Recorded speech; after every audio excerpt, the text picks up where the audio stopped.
this, I didn't think, like, January wasn't my best month, and I usually know that it is a bit tricky. I didn't think that it would end so bad.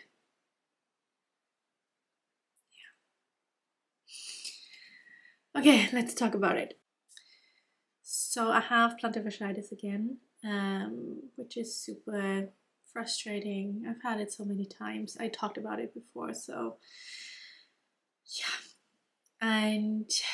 But I kind of kept my workout program, doing a lot of like walking workouts with Kamoya, because I'm like, well, we'll see. It always takes long anyway, so.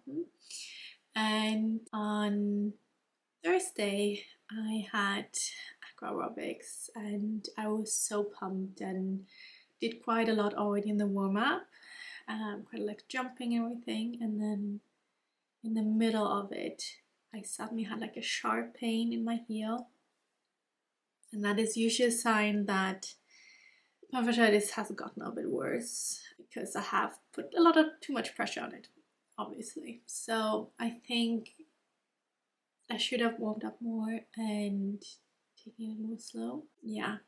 So that's hard to admit. I went home and had pain in my foot. I put some ice on it and did, like, obviously my exercises. I did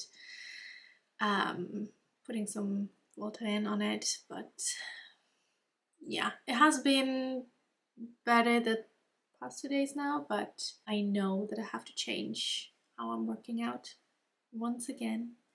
I was so proud that I don't know when was the last time I had plantar fasciitis, but it's a while. It has been a few months where I managed to keep it at bay, and so it's quite frustrating to know it's back, and then it takes again a lot of weeks and months to. And I also felt like, because I did my measurements last month and had kind of like, I had gained centimeters, I had gained weight, I had gained body fat. So I felt even more like discouraged. I knew that I'm gonna continue, but yeah, that was one thing. And then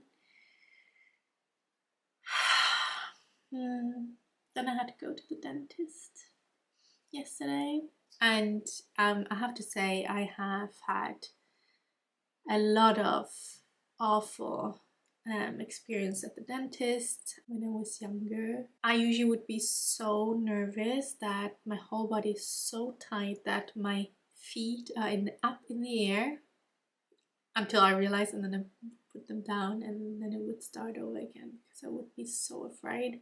I had one such a mean dentist. He was so awful. But I have been to a dentist that is really kind for the past 5 years, and I do see that I don't lift my feet up anymore, so that's a lot of progress. But I had like a sensation here in the back, and I was really afraid that this is something, that it could be something that definitely needs a bit more treatment. So I managed to get an appointment, even though I really didn't want to. And it had gotten better the past 2 days before I went to the dentist. So I was like, well, we'll see. She couldn't find anything at the beginning. And then she took x-ray, and she said like, oh, what she sees is that I had like a root canal in my second last teeth here, tooth. And she said that the pictures from when we took them, I don't know, in 2020, look different. So she's like, it could be a minor infection, but she can't decide that. She's sending me to a specialist. I just remember last time I did the root canal treatment. I mean, it's 10 years ago, so who knows how much. I think especially at the dentist you see a lot of change in the past years, so maybe it isn't that bad, and at this point I don't know if I will need it. So I've got an appointment in a few weeks, but it definitely like puts more emotional pressure on me. There was also like, she tried to take the pictures, and that's when I almost had to throw up and started crying because that triggered a memory when I was 10 years old and had to throw up at the dentist, and everyone was so angry at me. And that was kind of like coming back at that moment. And I had been like the whole last 2 weeks, I have been emotionally quite a bit more sensitive. That's usually the case when I'm going home to my parents, because there are so many painful memories there that kind of like getting triggered when I'm knowing I'm getting ready to fly to Germany. So yeah, it was a bit like the combination of all of that. But yeah, what kind of made it worse and made it like to be really the worst day of January was 5 minutes before I went into the dentist, I got a message from a friend that the sister of our mutual friend died at age 30. That's just the age you die. I think that's so sad. I didn't know her that well because I haven't seen her actually in many years, but when I was younger, I was my mutual friend. She was my classmate, so I remember staying at her home and eating dinner or lunch there, and then obviously knowing also her sisters and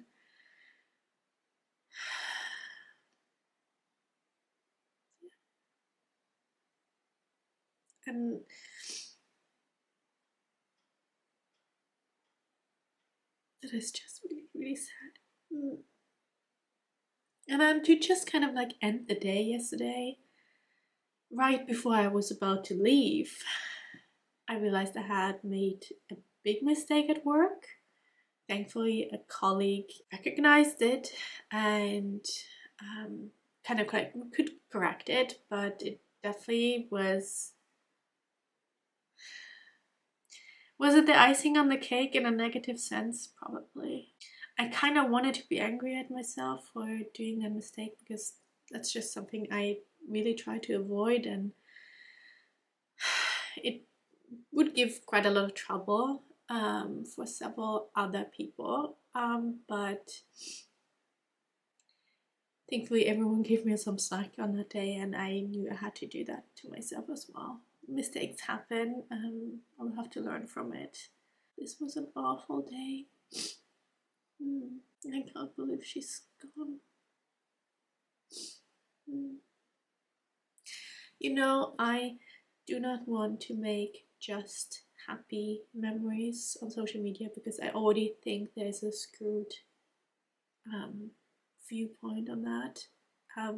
Being sad is part of our lives. Having negative emotions, being afraid, being angry, being frustrated, that is part of our life experience. I thought about making like a self-care video today, but I do see that I don't have the energy to film everything. I will still do a self-care weekend filming myself, but without like the camera. I definitely also want to work on setting some goals and planning my habits I'm gonna work on in February. It feels really hard to do that, but I know when you feel down, you really have to be careful with yourself and being kind and give you the love that you need in that moment. And I know usually I would fill this void with food, and I'm so proud that yesterday, obviously I wanted to buy a pizza, but it wasn't even such a big craving. It was a thought, and then like, no, we're gonna make what we had planned. I made that. I didn't even have because I don't have any candy at home, so there was not much anything to binge on. I even decided to not have any kind of sweets, and that it's okay. And that is interesting to see how in these really bad moments I do see progress that I've been working on for so many actually years now. So yeah, and I think her death puts things in perspectives. Obviously, I hate that I have pain in my foot again, but I'm still alive, and I should be grateful for that. I think we can be grateful for a lot of things. That's probably all I have to say today. Everything will be okay.